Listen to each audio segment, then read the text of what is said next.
Assalamualaikum warahmatullahi wabarakatuh. Jadi kali ini saya akan menjelaskan tentang sejarah munculnya uang. Sejarah munculnya uang dibagi menjadi beberapa bagian. Yang pertama ada masa sebelum barter. Pada zaman ini masyarakat melakukan perdagangan dengan menukarkan barang dengan barang secara langsung. Cara ini dapat berjalan selama tukar-menukar masih terbatas pada beberapa jenis barang saja. Yang kedua ada masa barter. Barter yaitu pertukaran barang dengan barang. Ternyata ada banyak kesulitan untuk menemukan barang yang dapat diterima umum dengan nilai pertukaran yang seimbang untuk digunakan sebagai alat tukar. Merujuk pada uraian di atas, dapat disimpulkan bahwa kesulitan-kesulitan sistem barter diantaranya: yang pertama, sulit menemukan barang untuk kebutuhan yang mendesak. Yang kedua, sulit menentukan perbandingan barang yang ditukarkan. Yang ketiga, sulit memenuhi kebutuhan yang bermacam-macam. Yang ketiga ada sistem uang dan barang. Pada masa itu, orang bersedia menukarkan barang yang berharga untuk mendapatkan barang yang mereka butuhkan. Barang berharga itulah yang disebut uang barang. Sebagai alat perantara pertukaran barang atau uang barang, barang tersebut dapat diterima dan dibutuhkan semua orang. Dan yang terakhir ada masa uang. Pembuatan uang muncul karena kesulitan yang timbul dalam sistem barter atau sistem uang barang.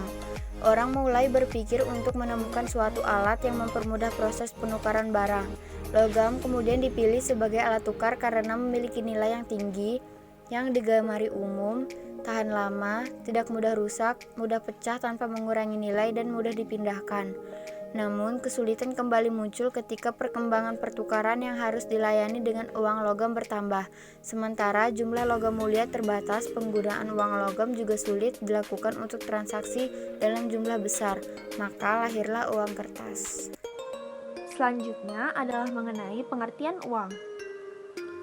Secara umum, pengertian uang adalah sesuatu yang dapat diterima oleh masyarakat umum sebagai alat pembayaran dan alat tukar-menukar yang sah. Pengertian uang juga dapat dilihat dalam buku karya para ahli, seperti buku Money karya Robertson, buku Modern Banking karya R. Sayers, buku The Value of Money karya A.C.P. Gu, Albert Gerhard dengan Money, Debt and Economic Activity, Rollin G. Thomas dalam buku Our Modern Banking and Monetary System. Seperti berikut A.C.P. Gu dalam The Value of Money. Uang adalah segala sesuatu yang umum digunakan sebagai alat tukar. Robertson dalam buku Money is something which is widely in payment for goods, dan artinya sebagai berikut. R.S. Sayers dalam buku Modern Banking, money is something that is widely accepted for the settlement of debt, dan artinya sebagai berikut. Albert Gerhard dalam buku Money, Debt and Economic Activity, money is property which the owner can pay off the debt and with certainly without delay. Dan yang terakhir, Rollin G. Thomas dalam buku Our Modern Banking and Monetary System, seperti berikut ini.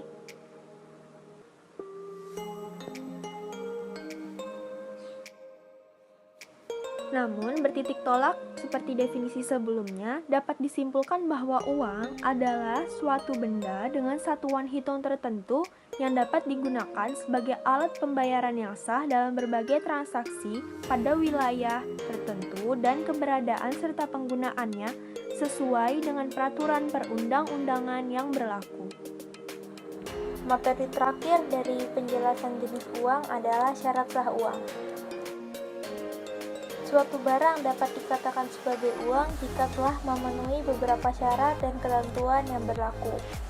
Salah satunya acceptability dan cognizability. Syarat utama suatu barang bisa disebut uang adalah diterima secara umum oleh masyarakat sebagai alat tukar. Itulah yang dimaksud dengan acceptability. Setelah itu, harus diketahui secara umum dengan kegunaan untuk ditukarkan menjadi barang atau jasa. Dan itulah yang dimaksud dengan cognizability. Syarat selanjutnya adalah stability of value. Manfaat uang ialah nilai dari uang itu sendiri. Maka dari itu diperlukan usaha untuk menjaga nilai uang tetap stabil. Jika nilai uang itu sendiri berfluktuasi, maka uang tersebut tidak akan diterima secara umum. Selain itu pula, nilai tukarnya pun akan melemah dan menyebabkan harga-harga bahan pokok sehari-hari melonjak tinggi. Setelah itu ada elasticity of supply. Jumlah uang yang diedarkan harus mencukupi kebutuhan dari dunia perekonomian. Jika bank sentral tidak mampu menyediakan uang dengan jumlah yang dibutuhkan, maka akan membuat berbagai macam kegiatan ekonomi macet dan terpaksa pertukaran pun akan dilakukan dengan sistem barter. Setelah itu ada portability, yang artinya uang harus mudah dibawa di segala urusan setiap harinya dan mudah juga jika dipindah tangankan. Selanjutnya ada durability. Dalam pemindahan tangan dari satu tangan ke tangan lainnya, nilai fisik uang harus tetap terjaga. Setelah itu ada divisibility, yang berarti bahwa uang yang digunakan untuk mempermudah transaksi dari berbagai jumlah sehingga uang dari berbagai macam nominal harus dicetak untuk melancarkan transaksi jual beli. Bahwa jumlah yang diedarkan pun tidak boleh berlebihan agar nilai tukarnya tetap terjaga. Selain itu pula, uang dicetak sedemikian rupa agar tidak mudah untuk dipalsukan.